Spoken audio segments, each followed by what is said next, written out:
नमस्कार, स्वरजाटमध्ये आपल्या सर्वांचं मनपूर्वक स्वागत। आज आपण बघूयात गणपती बाप्पाच्या विसर्जनाचा प्रसाद अतिशय चविष्ट, खूप चटपटीत, खमंग, चटकदार अशी वाटली डाळची रेसिपी। वाटली डाळ बनवताना काही खास स्पेशल टिप्स मी तुम्हाला सांगणार आहे, त्यामुळे ही डाळ अतिशय चटपटीत होते, खूप मऊ आणि तेवढीच मोकळी देखील होते।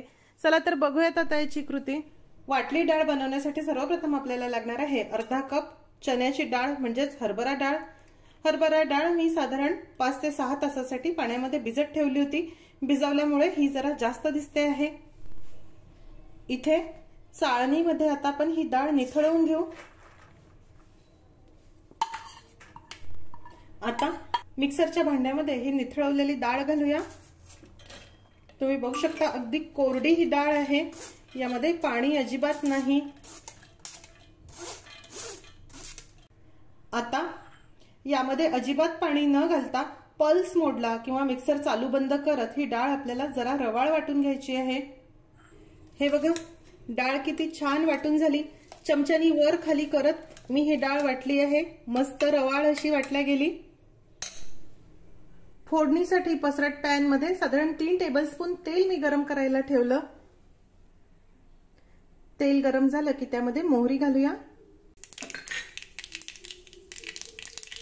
मोहरी नीट तळतळली की जिरे, अर्धा इंच आलं आणि चवीनुसार हिरवी मिरची कुटून घेतली आहे।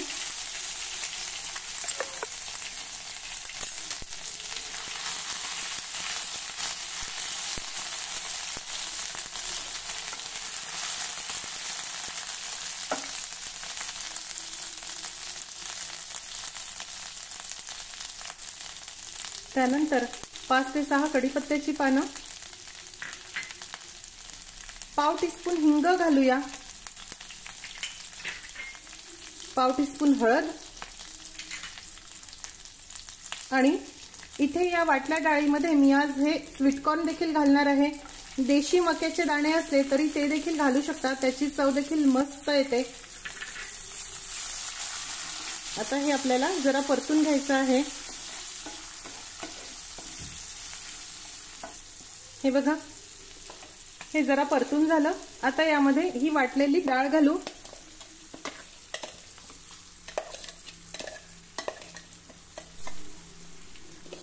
डाळ व्यवस्थित मिक्स करून घेऊया।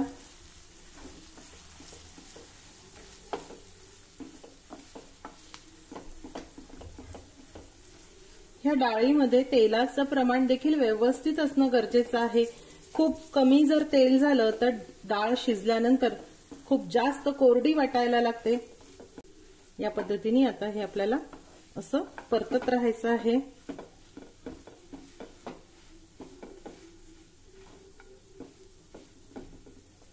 ही डाळ जसजशी परतल्या जाईल तसतशी ती फुलते, मोकळी होते आणि जास्त देखील दिसायला लागते। हे बघा, हे मिक्स झालं। आता यामध्ये चवीनुसार मीठ घालूया।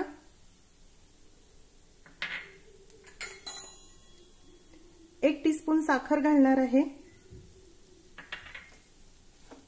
पुन्हा हे नीट मिक्स करून घेऊ।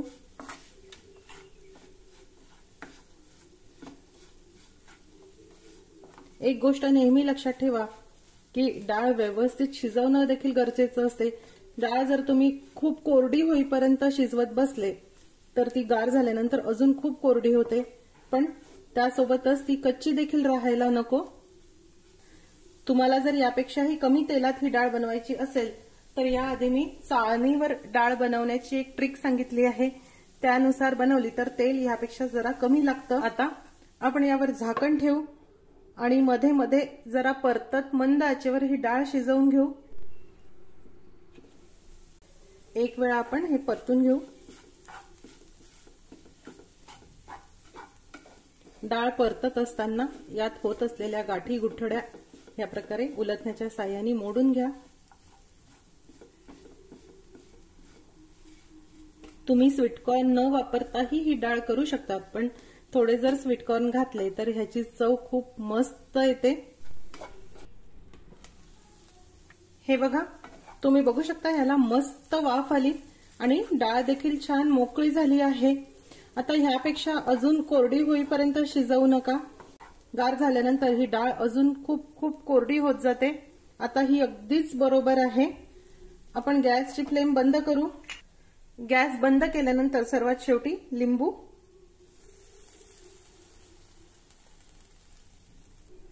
आंबट, तिखट, खारट, गोड खूप मस्त चवीची ही डाळ तयार होते। कोथिंबीर घालूया।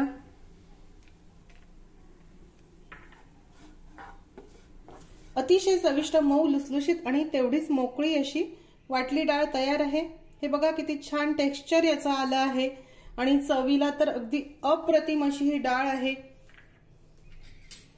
सर्वात शेवटी यावर खोवलेलं ओलं नारळ घालूया।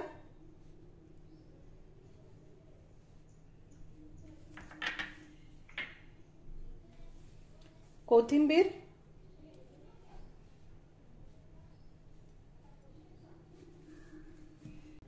अतिशय चविष्ट, खूप खमंग आणि चटपटीत अशी वाटली डाळ तयार आहे।